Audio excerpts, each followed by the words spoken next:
नमस्कार 2081 फागुन महिना 11 महिना 26 गते यो हामीले त्यहाँ बोरिङ थियो। त्यो बोरिङबाट सिँचाइ पहिले छरेछौँ, नमी नभएर चिस्यान नभएर उम्रेको थिएन। अनि फेरि 12-13 दिनपछि हामीले सिँचाइ गऱ्यौँ। यसमा हामीले दाल बोडी छरेको थियौँ। दाल बोडी अब सबै निस्किँदैछ।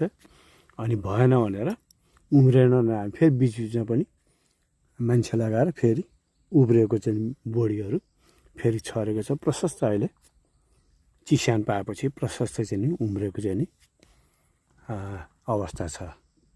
यसरी दाल बोडी हामीले उमार्यौँ। यता यो लिची बगैँचामा माउरीको आवाज। यसपालि हामीले त्यो सधैँ चाहिँ नि उनीहरूले कीटनाशक औषधिहरू राखेर छर्थे, मैले नछर। पोहोर साल हामीले जति उत्पादन हुनुपर्ने त्यो चाहिँ नि यो कीटनाशक औषधि छरेको हुनाले फल उत्पादन भएन। माउरी नै सबै चाहिँ डिस्टर्ब भयो। डिस्टर्ब भएपछि मैले भने यसपालि कीटनाशक औषधि नछर, बरु तल चाहिँ नि मैले मलहरू ल्याएर राखिदिएँ। मलहरू राखिदिएँ। अहिले माउरी यहाँ देख्न सक्नुहुन्छ। मैले अझ जुम गर्न खोजेको भएन। यसमा माउरी सानो सानो माउरी, काठे माउरीहरू प्रशस्त चाहिँ नि आएको छ। लिची पनि लागिसक्यो, फल पनि लागिसकेको छ। यसरी पहिला 2-3 वर्ष उनले चाहिँ नि गरे, तर पोहोर साल चाहिँ धेरै नोक्सान भयो। यो लिची चाहिँ फल लागेन, कम उत्पादन भयो।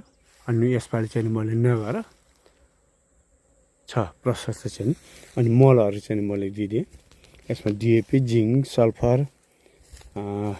पोटास, युरिया सबै मिसाएर चाहिँ नि उहाँहरूलाई दिदिएँ।